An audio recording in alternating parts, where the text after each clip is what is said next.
Whispers in the walls. In the small, desolate town of Blackwater, there stood an ancient house that had long been abandoned.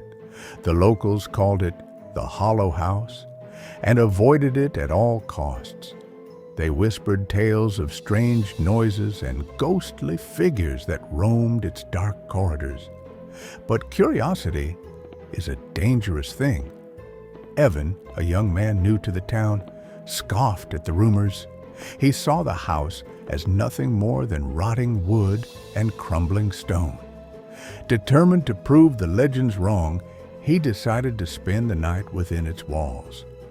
Armed with only a flashlight and his phone, he stepped inside. The air was heavy and damp, carrying the faint scent of decay. The wooden floors groaned beneath his feet as he moved deeper into the house. Hours passed and nothing happened. Evan laughed to himself. "Just superstition," he muttered. Then he heard it, a faint whisper, barely audible, coming from the walls. It was soft, almost melodic, like a distant voice calling his name. "Evan!" He froze. The sound seemed to come from everywhere and nowhere at once. His flashlight flickered and the shadows danced along the peeling wallpaper. Convinced it was the wind, he pressed on, exploring the dimly lit rooms. But the whispers grew louder, more urgent. "Leave before it's too late." Panic crept into his chest as he stumbled into what appeared to be an old child's bedroom. The walls were covered in crude drawings of shadowy figures with hollow eyes. In the corner, a rotting wooden crib rocked gently on its own.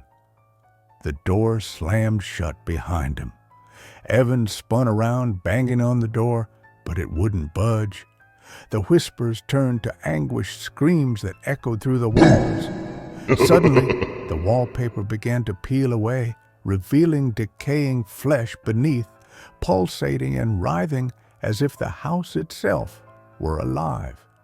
Evan's flashlight died, plunging him into darkness. The last thing he felt was cold, skeletal fingers wrapping around his neck, dragging him into the walls where the whispers never ceased. The next morning, the townspeople found the house silent once more.